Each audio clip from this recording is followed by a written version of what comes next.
Bismillahirrahmanirrahim. Assalamualaikum warahmatullahi wabarakatuh. Alhamdulillahirabbil alamin. Wassalatu wassalamu ala imamil mursalin nabiyina Muhammadin wa ala alihi wa ashabihi ajmain wa man tabi'ahum bi ihsanin ila yaumiddin. وقال تعالى في كتابه الكريم يرفع الله الذين آمنوا منكم والذين أوتوا العلم درجات. Al-ayah amma ba'd. Para ibu dan akhwat sekalian yang semoga selalu dirahmati dan diberkahi oleh Allah Subhanahu wa taala. Alhamdulillah, pada kesempatan kali ini kita dapat hadir di majelis ilmu untuk kita di sini bersama-sama menuntut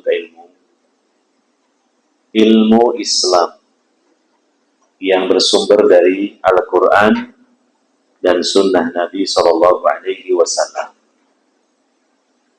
Harapan kita semoga Allah Subhanahu Wa Taala pertama memberikan ganjaran yang besar kepada kita. Bahkan dengan sebab hadirnya kita di majelis ilmu ini, kelak Allah mempermudah kita untuk masuk ke dalam surganya. Sebagaimana hal itu kita sudah mengetahui dalam keterangan hadis Nabi SAW. Yang kedua, tentunya Allah tambahkan ilmu dan kepahaman kita dalam agama Islam ini. Karena seiring dengan bertambahnya ilmu dan kepahaman kita terhadap agama Islam ini, insya Allah kita akan menjadi insan yang lebih baik, insan yang soleh dan soleha. Nabi bersabda, "Man yuridillahu bihi khaira yufaqihu fid-din." Siapa yang Allah kehendaki seseorang menjadi baik atau lebih baik, maka Allah akan pahamkan dia dalam agamanya. Yang ketiga, semoga Allah dengan sebab kita hadir di majelis ilmu menaikkan derajat kita di sisinya. Sebagaimana ayat yang tadi saya sampaikan di pembukaan di surah Al-Mujadalah, yarfa'illahu alladhina amanu minkum walladzina utul ilma darajat. Pasti Allah mengangkat beberapa derajat orang-orang yang beriman di antara kalian dan orang-orang yang diberi ilmu, maksudnya ilmu Islam. Banyak manusia mengejar status di hadapan manusia yang lain yang disebut status sosial. Tapi dari sekian status itu yang paling tinggi status di sisi Allah Subhanahu wa Ta'ala. Derajat kita di hadapan Allah Subhanahu wa Ta'ala, dan kita akan meraih derajat yang tinggi di sisi Allah Subhanahu wa Ta'ala, di antaranya karena kita selalu menambah ilmu dan kepahaman kita dalam beragama Islam. Yang keempat, dengan sebab kita hadir di majelis ilmu, Allah tambahkan iman kita. Karena sesungguhnya iman itu bisa bertambah, bisa berkurang. Bertambahnya dikarenakan melaksanakan ketaatan kepada Allah Subhanahu wa Ta'ala. Berkurangnya karena kita bermaksiat kepada Allah Subhanahu wa Ta'ala. Para ulama menegaskan al-imanu yazidu wa yankus, yazidu bil-ta'ah wa yankusu bil-ma'siyah. Iman itu bertambah dan berkurang. Bertambahnya dengan melakukan ketaatan kepada Allah Subhanahu wa Ta'ala, berkurangnya kalau bermaksiat kepada Allah Subhanahu wa Ta'ala. Bahkan berkaitan dengan melaksanakan thalabul ilmi, menuntut ilmu ini merupakan perintah yang wajib. Dalam artian, apabila kita melaksanakannya, maka kita beroleh ganjaran dan bertambah iman. Tapi kalau kita sudah tidak mau menuntut ilmu, berarti kita meninggalkan salah satu kewajiban dari Allah Subhanahu wa Ta'ala, sehingga kita berdosa dan iman kita pun juga berkurang jadinya. Oleh karenanya kita bersyukur, berbahagia bahwa pada kesempatan kali ini juga kita bisa hadir di majelis ilmu bersama-sama, kita menuntut ilmu agama Islam ini, mempelajari Al-Quran dan Sunnah Nabi Sallallahu Alaihi Wasallam. Kita akan kaji kembali tentang jati diri wanita muslimah solehah. Pembahasan yang lalu mengenai wanita muslimah dan kewajibannya kepada anak-anaknya, kepada putra-putrinya, terutama yang sudah punya putra, putri, atau salah satu dari keduanya. Yang belum, ya jangan berkecil hati, banyak berdoa kepada Allah Subhanahu wa Ta'ala supaya diberi keturunan momongan. Terutama amalan yang harus sering dilakukan adalah memperbanyak istighfar kepada Allah Subhanahu wa Ta'ala. Kalau ingin diberi keturunan itu memperbanyak istighfar.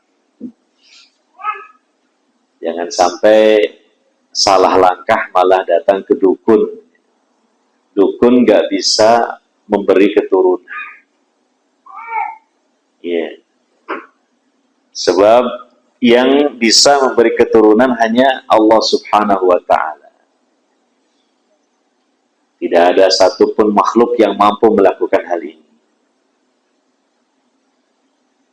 Maka di antara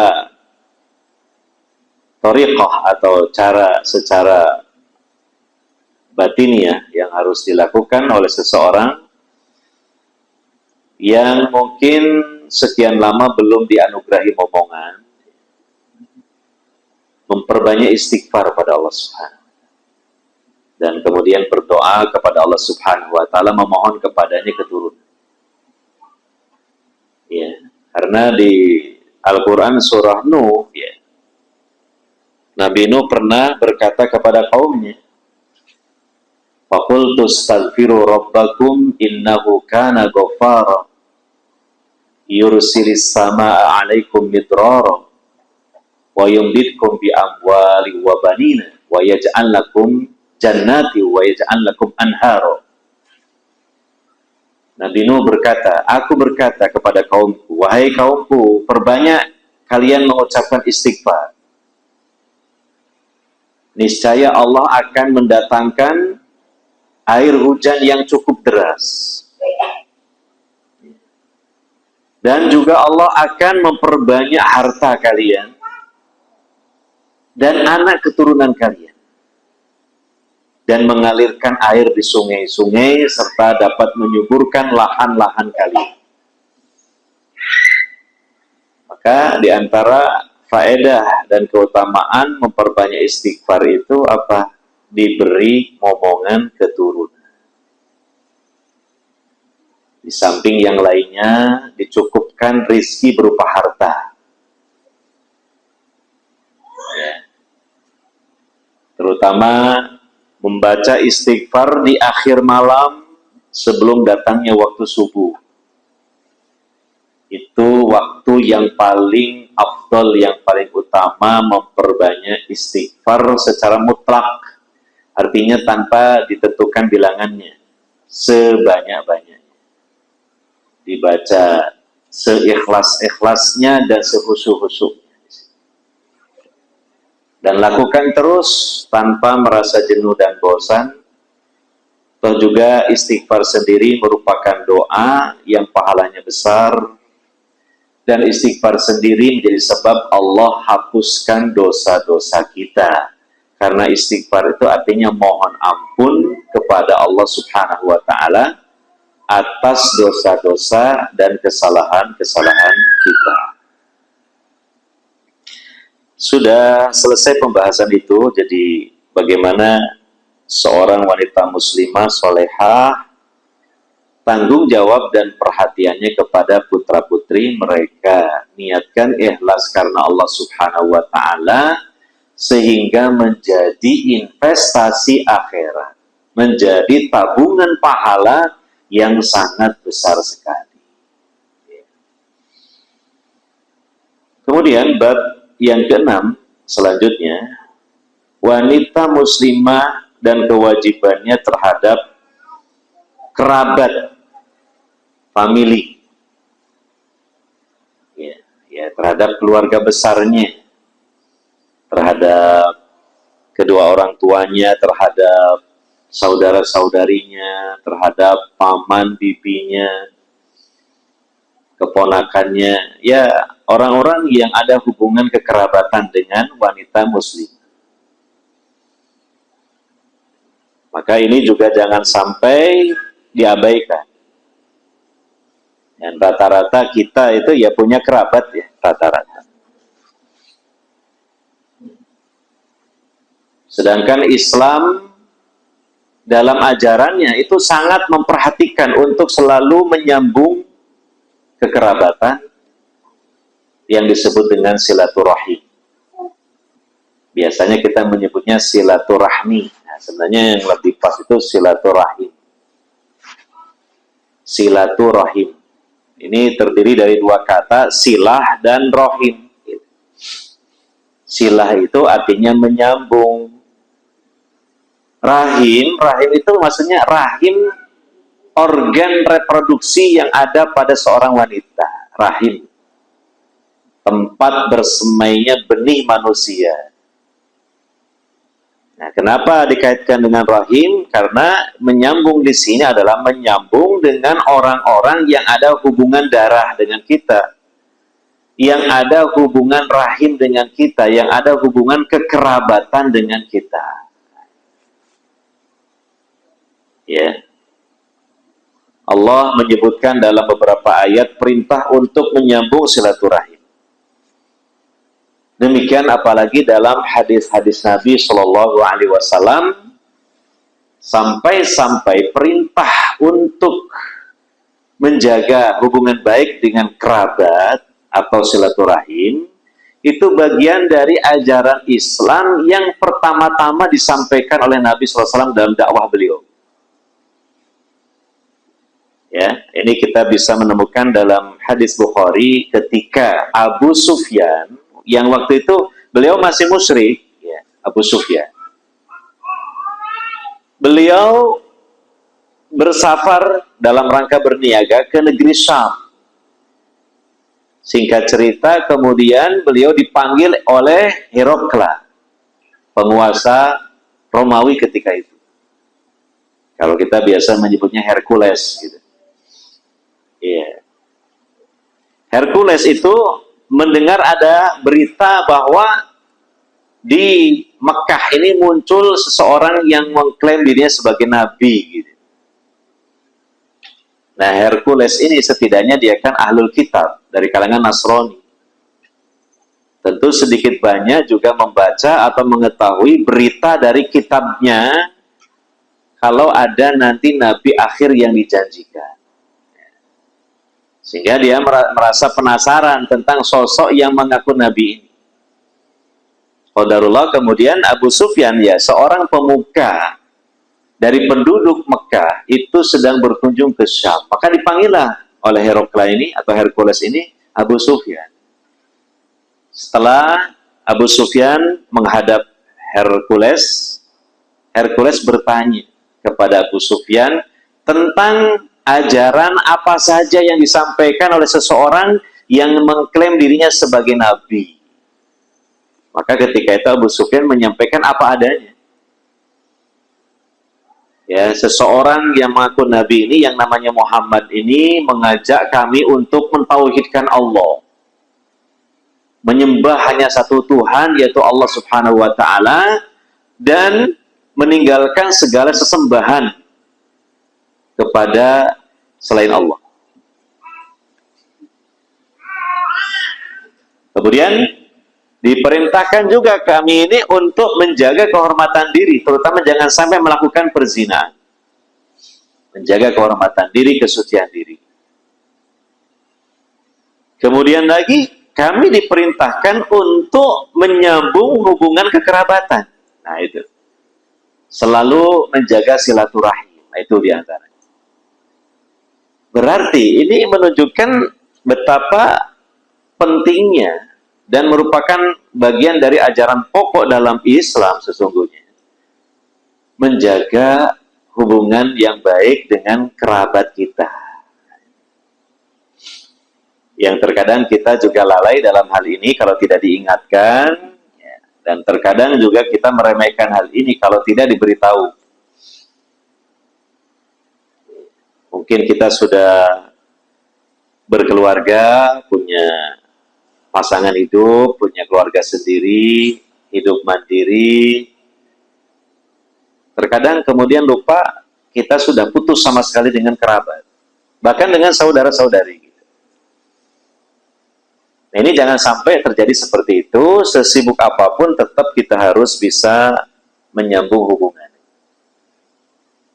Berkomunikasi. Terkadang kalau kita ada waktu yang longgar bisa mengunjungi, ya. Bisa kita membantu sesuai kemampuan kita, kesulitan-kesulitan yang sedang dialami oleh keluarga kita, kerabat kita. Bisa juga kita sempatkan menyisipkan nasihat-nasihat, menyampaikan ilmu-ilmu yang ya sebenarnya kita sudah banyak ilmunya kan, karena ngaji ini sudah lama kan gitu. Ya, tentang tauhid, tentang ibadah, dan yang lain-lainnya, tentang akhlak, tentang kita mengajak pentingnya untuk menuntut ilmu agama, nah gitu kan, bisa disampaikan. Bahkan pemberian hadiah atau sedekah yang terbaik kepada kerabat kita adalah menyampaikan ilmu agama. Karena ilmu agama itu merupakan hidayah, dan hidayah itu menjadi jalan yang menghantarkan manusia menuju surganya Allah Subhanahu wa Ta'ala yang penuh kenikmatan di akhirat. Menyelamatkan mereka dari kesengsaraan dunia, terutama kesengsaraan di akhirat. Ya, maka ya semacam kemarin kita ada euforia Idul Fitri, Lebaran, ada tradisi kita mungkin mudik, pulang kampung, saling mengunjungi antar keluarga, ya ini hal yang positif. Kita niatkan bagian dari silaturahim. Karena ya di hari Lebaran itu kan kita semua waktunya pada longgar gitu. Dan memang momen biasa kita mengadakan pertemuan-pertemuan keluarga. Ya kita hadiri, tidak masalah. Setelah Lebaran ada pertemuan keluarga, ya, ramah tamah, makan-makan di situ. Terkadang juga mungkin diselipkan mauidhah hasanah, nasihat. Itu bagus, ya hadiri saja. Terutama kita niatkan silaturahim. Kalau nggak disempatkan itu kadang kita merasa nggak sempat. Ya. Sehingga sambung kembali dengan baik, ya. Saling tahu-menahu kondisinya masing-masing, cerita-cerita perihal antar kita, keluarga, putra-putri kita, dan seterusnya. Atau mungkin ada anggota kerabat baru, mungkin kita belum tahu, karena baru lahir. Bayi lahir dari kerabat kita juga mungkin belum tahu, jadi tahu. Sehingga kerabat ini menjadi bertambah, namanya siapa, lahirnya kapan, dan seterusnya. Nah ini sangat positif sekali dalam rangka apa? Melaksanakan perintah Allah yang agung, yaitu menyambung tali silaturahim. Maka terkhusus untuk para wanita muslimah juga jangan sampai mengabaikan perintah Allah yang agung ini. Ya. Seorang wanita yang secara fitrahnya dibekali oleh Allah Subhanahu wa taala kepekaan, memiliki kepekaan perasaan yang lebih lah secara umum daripada laki-laki, memiliki kelembutan perasaan yang lebih secara rata-rata daripada laki-laki, maka tentu sangat tepat apabila seorang wanita muslimah ini betul-betul memperhatikan pelaksanaan perintah Allah Subhanahu wa taala berupa menyambung tali silaturahim. Jujur saja, kita kaum laki-laki sangat mengerti bahwa dari kalangan kerabat itu yang paling pandai untuk menyambung hubungan itu para wanita, melebihi laki-laki. Betul itu. Iya. Saya kan punya saudara itu, ada saudara itu perempuan 2, itu lebih pandai, lebih pandai. Dan kalau kaum laki-laki itu ya mohon maaf, terkesannya cenderung kaku kan gitu. Itu wajar lah, memang demikian wataknya kaum laki-laki. Tapi kalau para wanita itu fleksibel, luas, supel, ya. Kalau ngobrol nggak kekurangan bahan. Betul, nah, itu kelebihan panjenengan itu seperti itu. Masya Allah. Ada saja yang dibahas sehingga suasana menjadi cair gitu.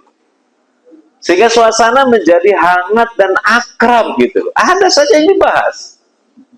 Ketika disajikan berbagai macam menu, satu menu dibahas bisa 1 jam. Ya, misalnya bahas lontong balap. Wah, itu pembahasannya 1 jam. Belum lagi soto, soto Lamongan misalnya, 1 jam. Nah, jadi itu ya membuat suasana jadi akrab. Iya, jadi gaya yang hangat. Itu hal yang sangat positif sekali. Dan itu adalah potensi kelebihan yang dimiliki oleh hampir seluruh para wanita.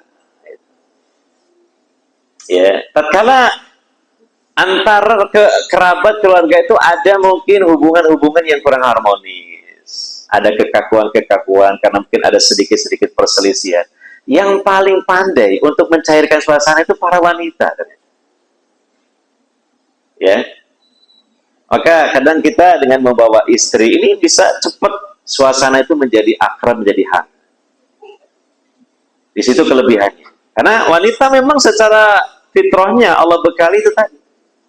Memiliki kelembutan dan kepekaan perasaan yang lebih secara umum dibanding para laki-laki. Nah, maka para wanita muslimah ya tentunya kan dengan berbekalkan ilmu seperti yang sekarang kita kaji. Nah, niatnya adalah apa? Melaksanakan perintah Allah. Niatnya karena Allah sehingga dapat pahala yang besar. Karena merupakan bentuk dari menyambung tali silaturahim yang diperintahkan dalam Al-Qur'an, dalam hadis Nabi Shallallahu alaihi wasallam. Bahkan di antara keutamaannya itu rata-rata para wanita sangat senang sekali itu mendengar keutamaannya itu. Nabi sallallahu alaihi wasallam bersabda dalam hadis Bukhari dan Muslim, "Man ahabba an yubsatalahu fi rizqihi wa yunsa'alahu fi atharihi falyasil rahimahu." Barang siapa yang ingin dilapangkan rizkinya dan dipanjangkan umurnya, hendaklah dia menyambung tali silaturahim. Jadi dengan sebab menyambung tali silaturahim, di samping dapat ganjaran yang besar, juga apa? Rizkinya dilapangkan, dilancarkan. Umurnya dipanjangkan. Menurut sebagian ulama, ketika menjelaskan tentang umurnya dipanjangkan, maksudnya umurnya diberkahi oleh Allah. Ya. Karena kalau panjang pendek itu tergantung jatahnya umur yang Allah takdirkan. Tapi yang dimaksud dengan dipanjangkan itu diberkahinya. Nah, sebab ada perkataan yang bagus yang mengatakan apalah artinya umur yang panjang kalau tidak diberkahi oleh Allah. Ya, tapi sekalipun umurnya pendek kalau diberkahi oleh Allah, tentu itu sangat-sangat bermanfaat, sangat-sangat bermakna bagi seseorang yang memiliki umur itu. Diberkahi umur itu maksudnya umurnya itu, ya, dia gunakan untuk memperbanyak ibadah kepada Allah Subhanahu wa Ta'ala, untuk melaksanakan ketaatan kepada Allah Subhanahu wa Ta'ala. Dan ini merupakan pertolongan dari Allah Subhanahu wa Ta'ala. Di antara sebabnya apa? Karena seseorang itu dia suka bersilaturahmi. Maka syukur dan memang sangat-sangat membahagiakan apabila ada seorang wanita muslimah hobinya itu silaturahmi. Nah itu jadi hobi. Merasa agak enak kalau dalam waktu yang agak lama tidak berkunjung kepada saudaranya, saudarinya, kerabatnya. Sehingga dia sering mengajak suaminya, keluarganya untuk berkunjung, untuk mendatangi ya kerabatnya dengan sedikit membawa oleh-oleh dan sebagainya. Itu luar biasa dan merupakan satu kelebihan yang sangat baik. Ya, dan pastilah ya, kalau seseorang itu suka bersilaturahim, dia banyak disukai, dicintai oleh kerabat. Akan selalu dirindukan kedatangannya. Dan pada saat seseorang itu wafat, kerabatnya pasti merasa kehilangan. Pasti merasa kehilangan. Sehingga didoakan, disebutkan kebaikan-kebaikannya. Itu. Ya. Nah, ini yang perlu untuk dikembangkan ya oleh para wanita muslimah, kegemaran bersilaturahim. Di situ banyak sekali manfaatnya, faedahnya. Bahkan bisa menjadi sarana untuk berdakwah. Dakwah yang paling utama dan didahulukan itu kepada keluarga dan kerabat sebelum kepada orang lain sebenarnya. Dan ini yang juga dilakukan dan diteladankan oleh Nabi Shallallahu Alaihi Wasallam. Ya. Ketika Allah Ta'ala menurunkan ayat dalam Al-Quran, wa andir ashiratakal akrobin, wahai Muhammad, berilah peringatan, dakwahilah kerabat-kerabatmu. Maka Nabi Sallallahu Alaihi Wasallam mengumpulkan kerabatnya, keturunan Bani Hashim dikumpulkan semua. Yang ketika itu notabene masih banyak yang musyrik gitu. Kalau kita kan insya Allah kan rata-rata ya sampai semua kerabat kita sudah muslimah, enak malah. Kalau Nabi itu waktu itu ya masih sedikit yang sudah menyambut Islam. Nabi kumpulkan di satu tempat, kemudian Nabi dengan penuh kasih sayang, dengan penuh rasa cinta, mengajak mereka kepada Islam supaya mereka selamat dunia akhirat. Ya, ini kita tentu menteladanilah Rasulullah SAW ya sesuai kemampuan kita. Dan jangan sampai naudzubillah min dzalik dengan apapun sebabnya kita kemudian memutus tali silaturahim. Jangan sampai. Sebab ini ya luar biasa, bisikan-bisikan hawa nafsu kita dan setan itu luar biasa yang menyuruh kita untuk memutus silaturahim, untuk mudah kita memutus silaturahim karena ada sebab-sebab tentunya, ya kan? Ada perselisihan karena beda pendapat atau lebih naif lagi kalau beda pendapatan. Jangan sampai putus. Yang ekonominya lemah, saya segan datang ke dia kan jadi orang kaya sekarang. Jadi putus gitu. Nah, yang si kaya juga begitu. Saya gengsi lah ngunjungi dia kan ya gitu ya. Ini jangan sampai seperti itu. Itu namanya kan bukan cuma karena beda pendapat, tapi karena beda pendapatan kok jadi putus silaturahim. Jangan. Dan jangan mengedepankan suudzon, harusnya husnudzon. Yang ekonominya lemah mau datang ke yang ekonominya lebih kuat lah ya ketika itu ya. Jangan merasa minder, jangan kemudian suudzon, berburuk sangka. Wah, kalau kita ke sana, ntar jangan-jangan disangka kita mau berhutang. Padahal kan enggak. Sudah GR duluan.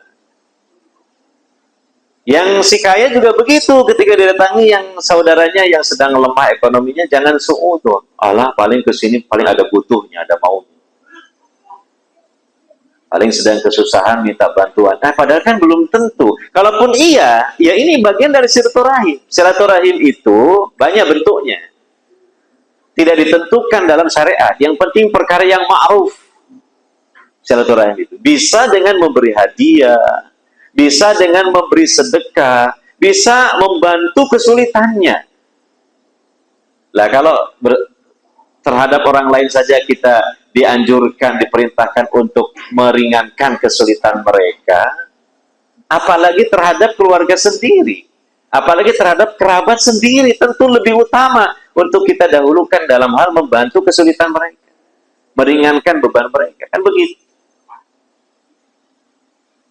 Dan orang-orang yang mungkin satu ketika Allah beri kelebihan harta itu, ya jangan merasa rugi dengan kita memberikan bantuan. Kita justru harus bersyukur. Kita bisa memberikan bantuan karena kita sedang diberi kemampuan oleh Allah. Itu Masya Allah. Ya, orang yang bersedekah, sebenarnya yang paling diuntungkan itu orang yang bersedekah, bukan yang disedekahi. Dalam pandangan Islam demikian. Ya. Orang yang disedekahi itu, dia hanya dapat manfaat satu aja, yaitu manfaat duniawi. Dia dapat sebagian harta, dia dapat mungkin ya dibantulah kesulitannya. Jadi itu urusan secara duniawi. Tapi bagi yang bersedekah, itu keuntungannya 2 kali lipat. Pertama, keuntungan akhirat dengan mendapatkan ganjaran yang besar. Dan menjadi tameng dari api neraka. Yang kedua, secara Allah akan ganti hartanya, Allah akan tambahkan hartanya, dan Allah akan berkahi hartanya, dan menjadi sebab dihindarkan dia dari bala bencana di dunia. Ya.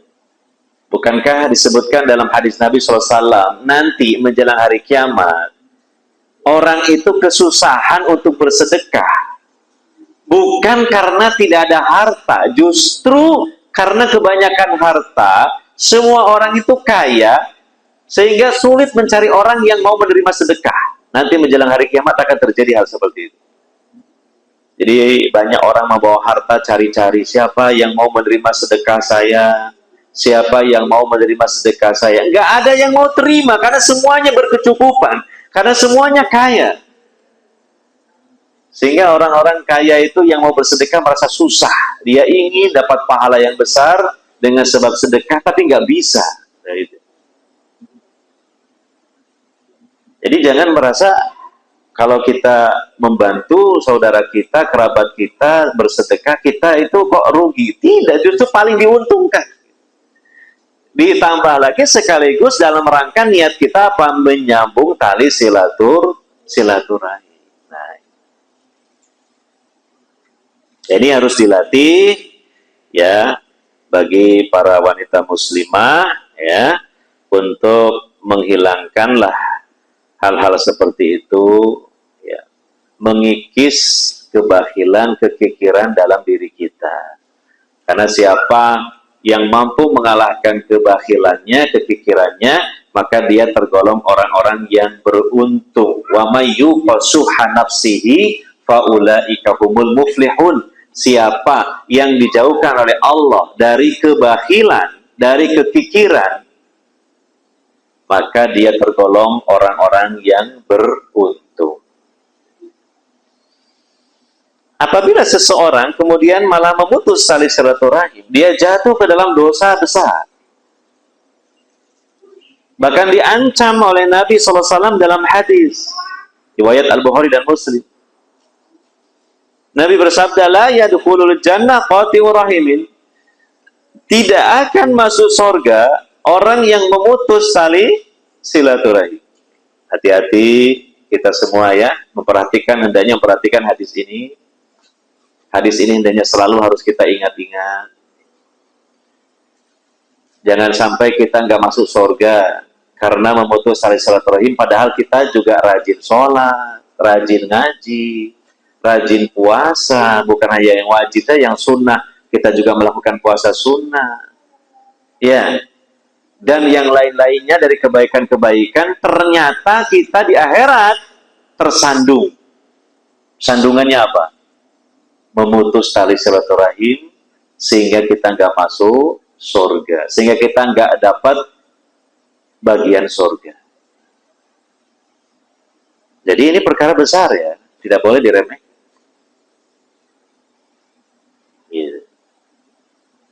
Ya tapi kan Pak, nah ini biasa ada alasan. Kita ini ada masalah dengan saudara kita ini. Ya kalau nggak ada masalah kan kita nggak mungkin renggang hubungan seperti ini Pak. Ya justru ya hampir semua terjadinya pemutusan silaturahim itu karena ada masalah tentunya. Karena ada masalah, ya makanya kita coba introspeksi diri, mohon pertolongan kepada Allah Subhanahu wa Ta'ala supaya diberi kesabaran, supaya dilapangkan hatinya, mengalah untuk menang. Gitu. Ingat bahwa saudara kita itu ya, meskipun mungkin ada hal-hal yang kita merasa tidak senang dengan dia, kalau dipikir-pikir lebih banyak kebaikannya daripada keburukan. Apalagi dengan saudara kandung. Masih ingat dulu kenangan-kenangan manis ketika masih kecil bersama dengan kedua orang tua kita, kan begitu ya. Nah, hendaknya diingat-ingat itu, sehingga perlahan-lahan akhirnya apa? Hati akan melembut, jiwa semakin lapang, bertambah kesabaran. Ah udahlah kita kunjungi aja sana, minimal kita telepon dulu, nah kayak gitu. Tapi gini Pak Ustadz, kita bingung mengawalinya bagaimana ini. Nah, itu kan. Seperti apa mengawalinya? Karena kita sudah sekian lama renggang hubungan, putus. Mau ngomong apa serba salah. Masa datang-datang Assalamualaikum warahmatullahi wabarakatuh. Innal hamdalillah nahmadu. Wah, itulah ceramah namanya. Kalau itu gampang malah bisa dihafal. Ya nggak begitu tentu. Terus gimana ya tipsnya itu? Mengawalinya loh Pak Ustadz, mengawali. Awalilah dengan ucapan salam, salam Islami. Baik lewat telepon ataupun langsung ketemuan, gitu kan? Assalamualaikum warahmatullahi wabarakatuh. Ini kan doa, gitu kan? Didoakan supaya saudaranya mendapatkan keselamatan, rahmat Allah dan keberkahan Allah. Insya Allah ini dikabulkan oleh Allah sehingga Allah memberikan keselamatan. Di antara keselamatan apa? Keselamatan dalam hatinya. Dijauhkan dari kebencian, dendam, dan kemarahan. Itu namanya selamat. Selamat hatinya. Diselamatkan oleh hati. Dibersihkan hati. Itu tercakup dalam Assalamualaikum. Gitu ya. Yang kedua, ketika ketemu Allah, salaman dan disunahkan berangkulan. Itu sunnah berangkulan. Ketika lama nggak ketemu, apalagi sebelumnya ada kerenggangan, dirangkul. Itu sudah beda pasti perasaan. Apalagi yang perempuan. Tanpa disadari sama-sama nangis gitu kan. Wah, sudah cair sudah itu ya. Sama-sama nangis. Bah, syukuran aku bah, suwe gak tau ini bah. Kan gitu. Berikutnya lagi apa? Bawakan hadiah. Apa kesukaannya ya? Tidak harus yang mahal sesuai kemampuan kita. Ya kalau kita mampu ya berilah yang mahal. Bawakan gelang gitu kan ya. Beratnya 1 on gitu kan. Oh insya Allah itu pasti cair tuh pasti. Ya, pasti lupa semuanya juga. Ya yang sederhana lah yang kita mampu. Apa makanan, kesukaannya apa. Karena apa? Ada pengaruh psikis, kata Nabi SAW, kalau kita itu memberi kepada seseorang hadiah. Ada pengaruh psikis. Pengaruh yang positif tentu. Nabi bersabda, tahadau tahabu. Hendaknya kalian saling memberi hadiah, sehingga kalian akan saling mencintai. Gitu. Bukan semata-mata karena besar kecilnya hadiah, bukan itu, tapi efek psikisnya. Efek psikisnya apa? Oh, saudaraku dibelain ngasih hadiah, berarti perhatian sama aku, baik sama aku, loh gitu. Maksudnya di situ. Jadi begitu saja. Ya nggak harus bingung-bingung ngomong apa ya. Kadang-kadang nggak perlu dibahas lah permasalahan apa, nggak perlu dibahas. Khawatir nanti malah tersinggung, tidak berkenan gitu. Nggak usah dibahas masalahnya, perdebatannya, perselisihan, nggak usah dibahas. Yang lain saja dibahas, yang lain aja lah, yang enak-enak, yang datar-datar aja, yang renyah-renyah aja gitu kan. Yang penting datangnya kayak tadi, assalamualaikum, salaman. Salaman itu kan merontokkan dosa-dosa masing-masing. Seperti pohon merontokkan daun-daunnya, ya, berangkulan, ya, tanya kabar, kasih hadiah, ngobrol yang santai, udah habis itu pamitan pulang, selesai. Insya Allah nanti akan berubah. Jadi sambung kembali. Dan kata Nabi SAW, itulah silaturahim yang paling utama, karena memang itu yang paling berat. Kalau nyambung silaturahim sama saudara kerabat yang baik-baik kan gampang. Baik banget sama kita. Oh, itu gampang. Bahkan kita bisa hampir tiap hari datang juga mungkin mudah saja itu. Karena baik sama kita. Yang berat itu kalau memang kita ada masalah dengan dia. Atau bahkan justru dia yang mungkin mengawali bersikap tidak baik kepada kita. Ya kita maklumi, oh mungkin ya saudara kita ini sedang khilaf. Oh mungkin saudara kita itu agak-agak ya pikirannya tertekan karena ada problem masalah. Gitu loh. Mungkin begitu, husnudon saja. Sehingga kadang pelampiasannya juga kemana-mana, termasuk kita juga kena getahnya gitu kan, dicemberuti dan sebagainya gitu kan. Ya dimaklumi saja, namanya manusia. Gitu. Ya.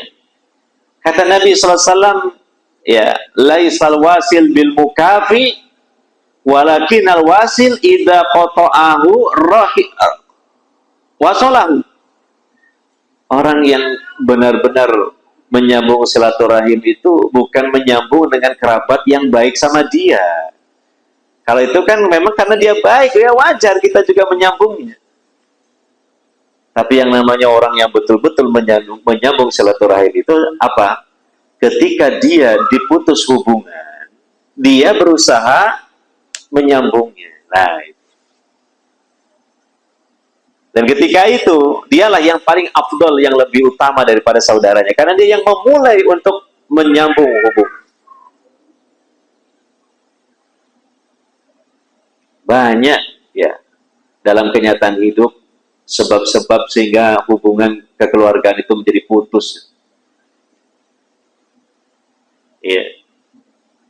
Apalagi yang paling parah itu karena mungkin ya masalah pembagian warisan gitu. Sehingga mungkin ada sebagian yang merasa mendapatkan jatah kurang atau yang lainnya. Nah itu maka hendaknya berusahalah seiring waktu untuk segera cair kembali.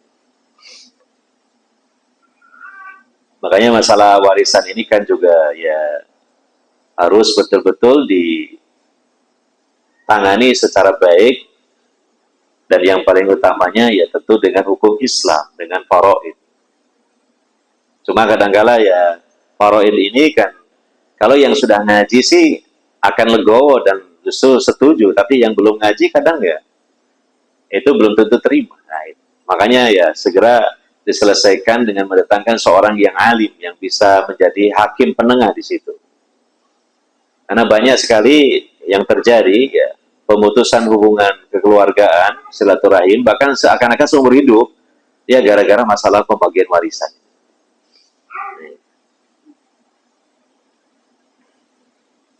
Jadi plus minus, kadang orang tua wafat meninggalkan harta yang banyak dengan mungkin ya tidak meninggalkan harta, itu plus minus.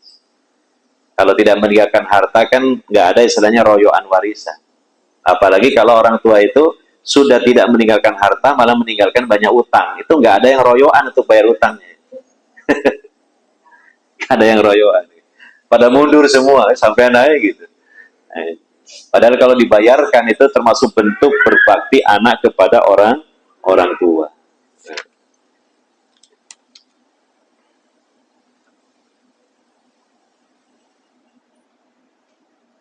Kemudian masalah menyambung silaturahim seperti apa? Itu tadi saya katakan dengan hal-hal yang ma'ruf. Apapun yang itu adalah ma'ruf, bermanfaat, ya, melapangkan hati kerabat kita, meringankan beban hidupnya, menyenangkan hatinya, yang tidak bertentangan dengan syariat Islam, maka itulah bentuk-bentuk silaturahim. Gitu. Termasuk yang bahkan disebutkan dalam hadis Nabi adalah sodako. Sodako, memberikan sebagian harta kita kepada keluarga atau kerabat yang sedang mengalami kesulitan secara ekonomi. Gitu.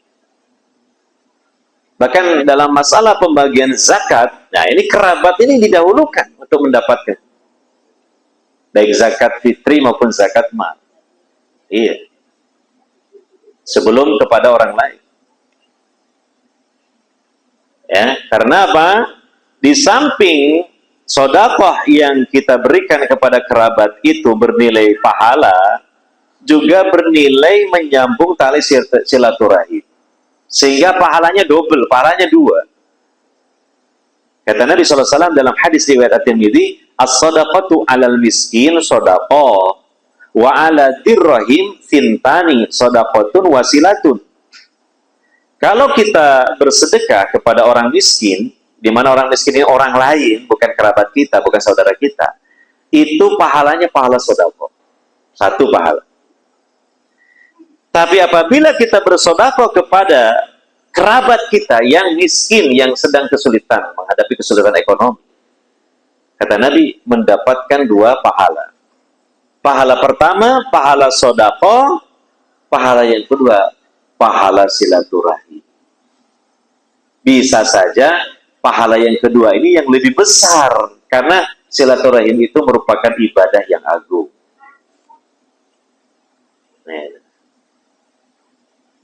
Nah, ini ilmu bagi kita. Kita misalnya ingin bersedekah, cari-cari posnya, kemana kita bersedekah. Padahal ada beberapa saudara kerabatnya yang sedang kesusahan. Harusnya mereka itu kita dahulukan untuk kita beri sedekah kita. Masya Allah ya. Jadi di samping mereka menjadi ringan bebannya, juga kemudian menjadi dekat lagi dengan kita sebagai keluarga besar, sebagai saudara. Karena termasuk menyambung tali silaturahim. Jangan tergesa-gesa kalau mau bersedekah itu. Mau ngasih sesuatu kepada orang lain yang miskin. Jangan tergesa-gesa. Coba. Tengoklah. Tengok saudaranya, kerabatnya. Gitu. Ternyata ada saudaranya yang sedang dililit hutang. Belum bisa bayar. Loh. Itu jangan dilewati. Jangan dilangkahi. Ya. Ada yang ternyata kesusahan, makan saja susah. Nah, itu dahulukan. Jangan orang lain. Jangan temannya. Jangan temannya. Saudaranya, kerabatnya dulu. Ya. Maka kita harus, jangan tergesa-gesa, teliti dulu. Ya, telusuri, tanya-tanya. Siapa ya saudara kita yang sedang sekarang diuji kesusahan, sopo. Ya. Nah, kalau sudah ternyata ada, itulah yang didahulukan untuk kita beri sedekah kita. Baik sedekah yang sunnah maupun sedekah yang wajib semacam zakat itu. Begitu. Ya.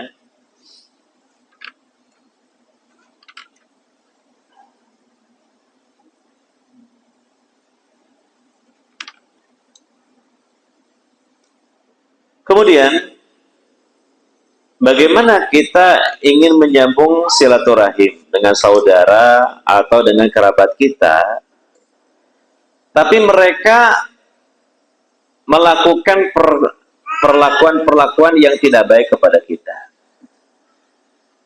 Ya mungkin memusuhi kita. Ini sebenarnya hal ini pernah terjadi pada masa Nabi Sallallahu Alaihi Wasallam. Ada seorang sahabat datang kepada Nabi Sallallahu Alaihi Wasallam mengadukan kondisi dia dengan saudaranya. Wahai Nabi, saya punya saudara. Saya berusaha untuk menyambungnya, tapi dia malah memutus hubungan. Gitu. Saya berusaha untuk berbuat baik kepada dia, tapi dia membalas dengan keburukan. Ya. Saya berusaha untuk selalu menghormati dia, tapi dia berlaku jahil kepada saya. Bagaimana saya seperti ini? Kata Nabi SAW, jika keadaanmu dengan saudaramu itu seperti yang kamu ceritakan, ya, maka kata Nabi, tetap saja kamu sambung silaturahim. Dan sungguh kamu telah menjejali mulut-mulut mereka dengan pasir yang panas. Bahasanya begitu. Kamu menyuapi mulut mereka itu dengan pasir yang panas. Apa maksudnya ini? Nah, jadi jika dalam masalah kita ingin berusaha menyambung silaturahim, ternyata ada kendala malah saudaranya itu nggak baik sama kita, kerabat itu malah memusuhi kita. Tindakan yang benar menurut tuntunan Islam tetap berusaha menyambung silaturahim. Kalau mereka masih tetap seperti itu, tapi kamu berbuat baik kepada mereka, jadinya apa? Blunder. Jadi blunder untuk mereka. Artinya mereka sendiri yang akan menanggung dosanya. Mereka sendiri yang akan mendapatkan murka Allah Subhanahu wa Ta'ala, sementara kamu dapat ridho Allah dan kamu dapat ganjaran yang besar. Jadi intinya kalau bisa jangan membalas dengan hal yang serupa. Jangan keburukan dibalas lagi dengan keburukan. Kalau bisa keburukan dibalas dengan kebaikan. Idfa' billati hiya ahsan. Hadapilah keburukan orang lain, apalagi saudara sendiri, dengan kebaikan. Nah, itu akhlak yang mulia dan suatu tindakan yang sangat-sangat terpuji. Jadi Nabi SAW tidak menyuruh, ya sudah kalau itu kamu putus aja hubungan silaturahim. Tidak begitu. Atau misalnya Nabi mengatakan, ya kamu juga balas dong ya, keburukan mereka. Tidak. Tapi kamu berupaya untuk tetap menyambung hubungan silaturahim dengan baik. Adapun jika mereka masih tetap seperti itu, ya mereka sendiri yang akan merasakan akibatnya, gitu kata Nabi SAW. Terutama di akhirat. Sama dengan kata Nabi, dengan istilah, kamu masukkan ke dalam mulut mereka pasir yang panas. Ya kita tentu juga merasa kasihan kalau seperti itu, ya kita doakanlah mereka supaya diberi petunjuk oleh Allah dan kelembutan hati oleh Allah Subhanahu wa Ta'ala. Memang ya para ibu sekalian, ya kita sendiri bisa merasakan ya kalau waktu kita kecil dulu ya rame ribut bertengkar dengan saudara itu kan ya nggak sampai sehari sudah selesai. Kan gitu ya, rebutan makanan, rebutan mainan. Sampai mungkin berkelahi, ada yang nangis, terus datang orang tua kita memarahinya. Setelah itu selesai, akur kembali. Karena kita masih kecil. Tapi kalau sudah tua begini, ada perselisihan, ada hal-hal yang ya kita merasa tidak berkenan, itu semakin besar dorongan dalam diri kita untuk putus hubungan. Karena kita sudah merasa sudah punya keluarga sendiri, kita punya istri, punya suami, punya anak-anak sendiri, punya rumah sendiri, kan begitu. Jadi dorongan untuk pisah, untuk putus itu sangat kuat kalau sudah tua-tua seperti ini. Gitu. Dibanding dulu masih kecil, tidak ada masalah. Ya.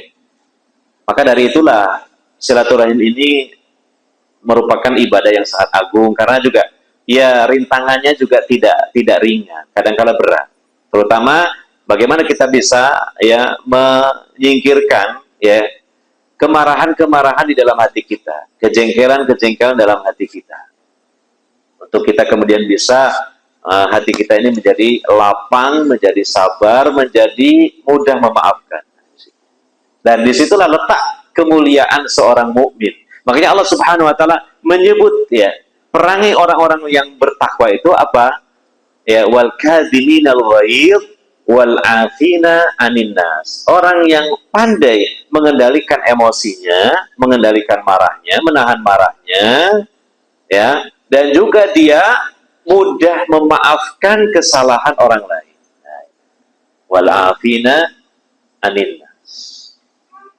Sekali lagi, kalau kepada orang lain saja kita bisa memaafkan, apalagi pada saudara, harusnya lebih bisa dong. Kepada saudara sendiri, lebih bisa memaafkan. Dan belajar untuk memiliki jiwa mudah melupakan kesalahan orang lain kepada kita. Namanya taghaful. Ini perlu disuburkan di dalam hati kita, memiliki suatu perangai kita itu mudah melupakan kesalahan orang lain kepada kita. Sebagaimana kita mudah melupakan kebaikan kita kepada orang lain. Lupa. Jangan terbalik. Kalau kesalahan orang lain kepada kita, ingat terus seumur hidup, saya dendam. Seumur hidup gak akan hilang ini. Demikian kalau kebaikan malah ingat terus, akhirnya kita ngungkit-ngungkit kebaikan kita sama orang lain, sama saudara kita. Nah, kalau bisa itu kebalikannya. Jadi kalau kejelekan orang lain sama kita itu, lupa lah, itu gampang lupa. Sehingga kadang orang lain datang ke kita minta maaf itu kita lupa loh. Sampean minta maaf apa? Perasaan saya, sampean nggak punya salah sama saya. Lupa. Bagus itu lupa yang menguntungkan, lupa yang bagus. Ya. Jadi lupa itu ada yang merugikan, ada yang menguntungkan, ada yang meragukan. Contohnya apa, Bu? Lupa yang meragukan ini, Bu. Lupa utang. Ini kan ragu-ragu ya. Baik apa nggak baik gitu ya. Menguntungkan apa? Merugikan kan gitu. Jadi masih perlu dibahas kan itu ya, secara mendalam kan gitu ya. Nah, dibilang menguntungkan kan, wah ya kita kan nggak bayar utang wajar karena lupa gitu kan. Nah, merugikan ya khawatirnya kan ini berkaitan hak orang lain juga, lah, makanya disebut meragukan kalau itu. Tapi ada lupa yang merugikan, jelas ya, lupa sholat, ya lupa sudah hafal sekian ayat Quran kemudian lupa, itu merugikan kalau itu. Ya. Lupa naruh uang, lupa, ya, merugikan itu. Ya kan? Jenengan dikasih uang sama suami jenengan 10 juta. Terus lupa naruhnya, kan rugi tuh, ya. Rugi, hilang akhirnya. Karena lupa.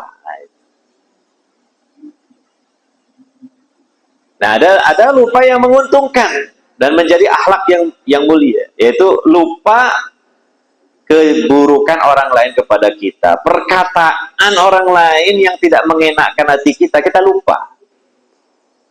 Gitu. Di sisi yang lain, kalau kebaikan kita kepada orang lain juga lupa. Sudahlah, nggak ingat saya kebaikan saya ke sampean itu. Supaya jadi amalan yang diterima oleh Allah Subhanahu Wa Taala, amalan yang ikhlas. Tidak ada nanti dorongan untuk mengungkit-ungkit kebaikan kita, mundat-mundat istilah orang Jawa. Nah, ini kesimpulannya bab ke-6 ya. Hendaknya jangan sampai kita abaikan dan kita remehkan kewajiban dari Allah Subhanahu Wa Taala, sangat penting sekali, sangat banyak sekali manfaatnya, kemaslahatannya.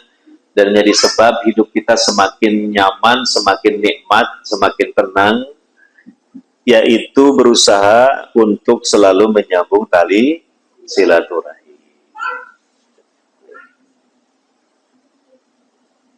Demikian mungkin yang dapat kita bahas pada kajian kali ini. Semoga bermanfaat, menambah ilmu, menjadi peringatan bagi kita, dan Allah beri taufik kepada kita dimudahkan untuk mengamalkannya. Karena terkadang juga tidak mudah pengamalannya. Ada pertanyaan?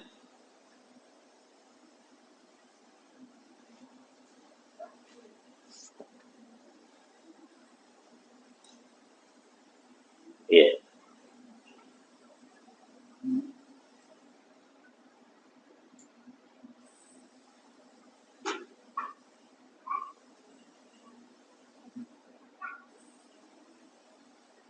Atau mungkin ada agenda hari ini langsung dipraktekkan silaturahim, mampir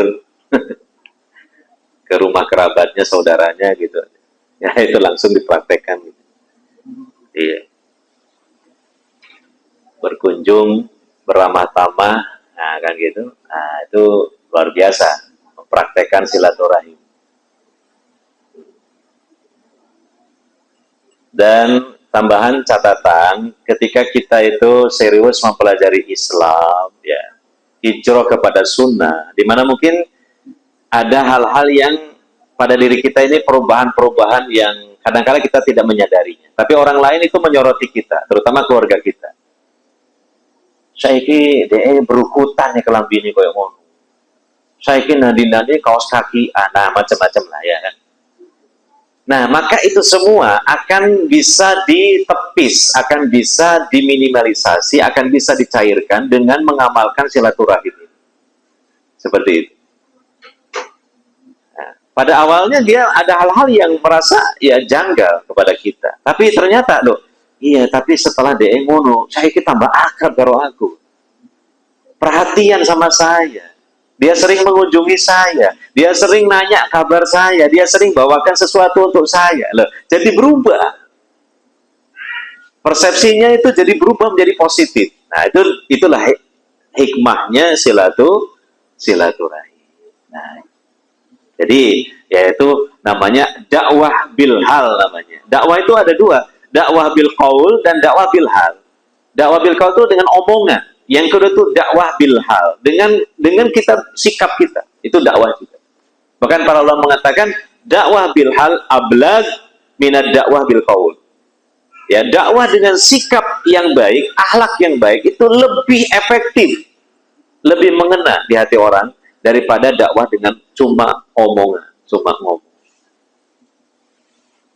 Demikian, mohon maaf dari saya bila ada hal-hal yang kurang berkenan di hati panjenengan.